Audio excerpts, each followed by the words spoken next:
Next LCM some ஒன்று பார்த்துக்கலாம்.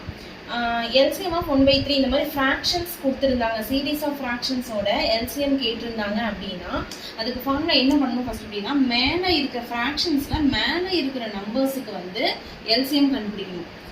LCM கேட்டிருக்காங்க அப்படின்னா மேலே இருக்கிற நம்பருக்கு எல்சிஎம் கண்டுபிடிக்கணும், கீழே இருக்கிற நம்பர்ஸுக்கு வந்து ஹெச்சிஎஃப் கண்டுபிடிக்கணும். ஓகேவா? இதுதான் வந்து உங்களுக்கு ஃபார்முலா. இப்போ பேசிக்காக ஒன்று தெரிஞ்சுக்கோங்க, எல்சிஎம்னா என்ன, ஹெச்சிஎஃப்னா என்ன. ஐ மீன் நான் அப்ரிவேஷன் கேட்குறேன். எல்சிஎம்னா எப்படி கண்டுபிடிக்கிறது, ஹெச்சிஎஃப்னா எப்படி கண்டுபிடிக்கிறது அப்படின்னு தெரிஞ்சுக்கோங்க. பாரு, இப்போ எல்சிஎம் அப்படின்னா மேலே இருக்கிற நம்பர்ஸ்க்கு என்ன 1, 5, 2, 4 அப்படின்னு 4 நம்பர் இருக்கு இல்லைங்களா? ஸோ இந்த 4 நம்பருக்கும் இப்போ ஹெச்சிஎஃப்க்கு இந்த 4 நம்பர் கண்டுபிடிக்கணும். ஹெச்சிஎஃப் 3, 6, 9, 27. ஓகேங்களா?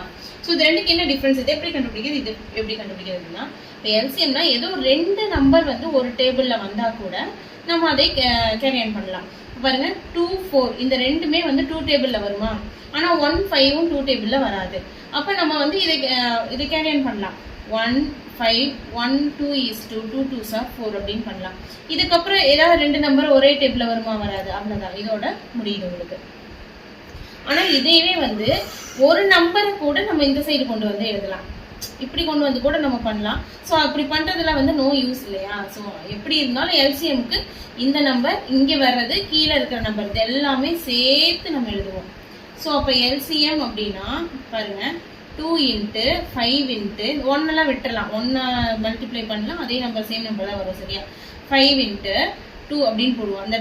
So 2 5s are 10, 10 2 is 20. So LCM என்ன வருது உங்களுக்கு 20 வருது. இதுக்கு வந்து ஹெச்சிஎஃப் கண்டுபிடிக்கணும் இல்லையா? ஹெச்சிஎஃப் வந்து எப்படி பண்றது அப்படின்னா, எல்சிஎம்க்கு வந்து ஏதோ 2 நம்பர் ஒரு டேபிள் வந்தா கூட போதும். ஆனால் ஹெச்சிஎஃப்க்கு வந்து கொடுக்கப்பட்டுள்ள 4 நம்பருமே வந்து ஒரு டேபிள்ல வரணும். அப்படின்னா மட்டும்தான் அதை வந்து கேரி ஆன் பண்ணணும். பாருங்க, இப்போ 3 டேபிள்ல 4 நம்பருமே வருமா, காமனா ஹையஸ்ட் காமன் ஃபேக்டர். ஸோ 3 டேபிள்ல வந்து 4 நம்பர்ஸுமே வரும். ஸோ அப்போ 1 3 is 3, 2 3s are 6, 3 3s are 9, 9 3s are 27. இப்போ அடுத்து வந்து 4 நம்பருமே வர மாதிரி டேபிள் இருக்கா, இல்லை.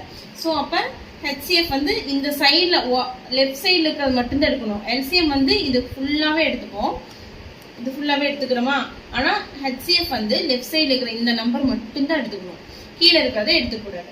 ஓகேங்களா? அப்போ ஹெச்சிஎஃப் என்ன, HCF equal to 3. So HCF வந்து 3 வந்துச்சா.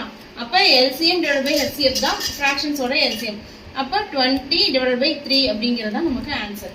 20 டிவைட் பை 3 ஆப்ஷன் ஏ தான் ரைட் ஆன்சர். தேங்க்யூ.